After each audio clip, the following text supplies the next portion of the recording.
Oke, selamat datang. Langsung aja ya. Pernah nggak sih kepikiran siapa sebenarnya yang ngendaliin uang yang ada di dompet kita? Hari ini kita bakal coba bongkar sebuah sistem yang mungkin nggak kelihatan tapi ngatur hidup kita semua. Setiap hari, sistem bank sentral. Nah, kita mulai dari kutipan Henry Ford yang jujur aja lumayan nyelekit ya.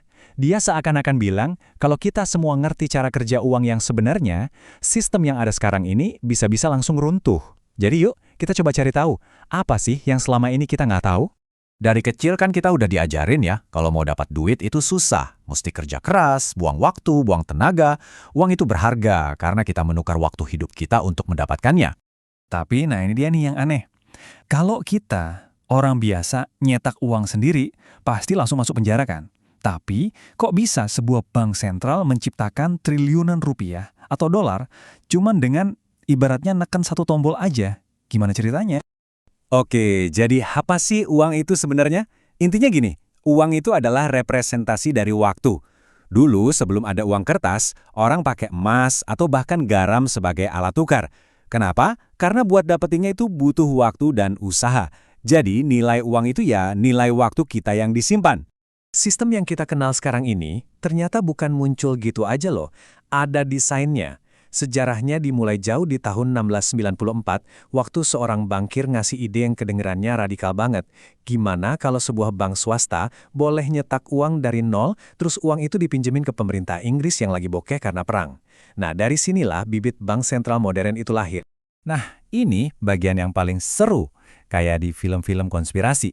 Bayangin, 6 orang paling kaya dan berkuasa di dunia, yang kalau kekayaannya digabung itu katanya bisa sampai seperempat kekayaan dunia, mereka ngumpul diam-diam selama 9 hari di sebuah pulau terpencil. Tujuannya? Ngerancang sistem keuangan Amerika yang kita lihat sekarang. Dan namanya itu pinter banget, The Federal Reserve. Kedengarannya kan kayak punya pemerintah, federal, resmi gitu. Padahal ini adalah entitas independen, nggak ada satupun lembaga pemerintah yang bisa ngatur atau ngebatalin keputusan mereka. Oke, jadi sistemnya udah berdiri nih. Terus apa efeknya buat kita, orang biasa? Nah, sekarang kita masuk ke babak baru, era di mana uang bisa diciptakan tanpa batas, dan kita lihat gimana ini mengubah skalanya. Awalnya, sistem ini tuh ada jaring pengamannya, namanya sistem Bretton Woods. Intinya, setiap dolar AS yang dicetak itu dijamin sama emas fisik. Jadi ada dasarnya, nggak bisa cetak sembarangan. Tapi jaring pengaman itu akhirnya dilepas. Tahun 1971, Presiden Nixon mengambil keputusan besar. Hubungan antara dolar AS dan emas diputus total. Dan sejak saat itu, dunia keuangan nggak pernah sama lagi.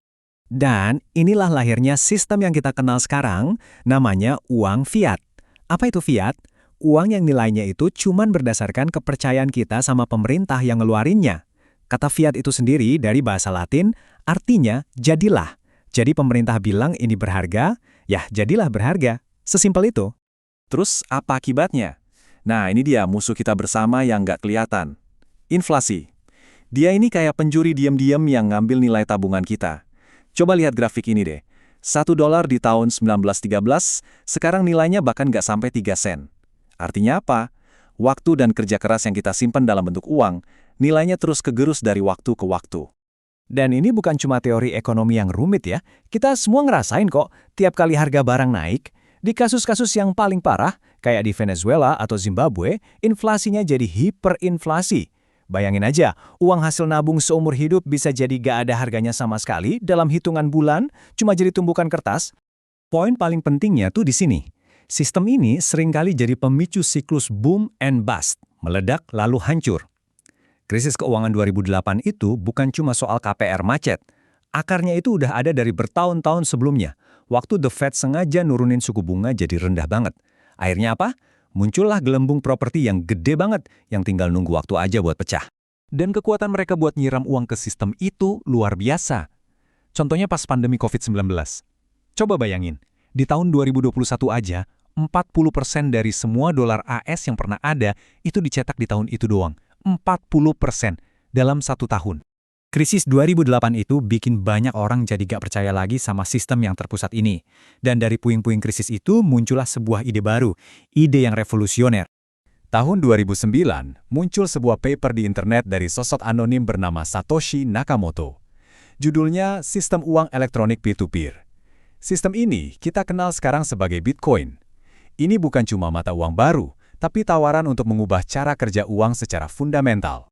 Disinilah kita bisa lihat perbedaan filosofi dasarnya. Di satu sisi, ada uang fiat. Sistem ini bergantung sepenuhnya pada kepercayaan kita terhadap sekelompok kecil orang yang bisa membuat keputusan.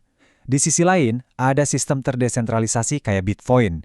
Dasarnya bukan kepercayaan pada orang, tapi pada matematika dan kode komputer yang transparan, yang nggak bisa diubah seenaknya sama satu pihak pun.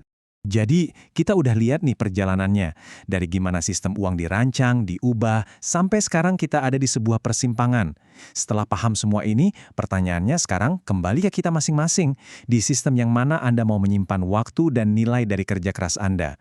Jalur mana yang menurut Anda lebih masuk akal untuk masa depan kita semua?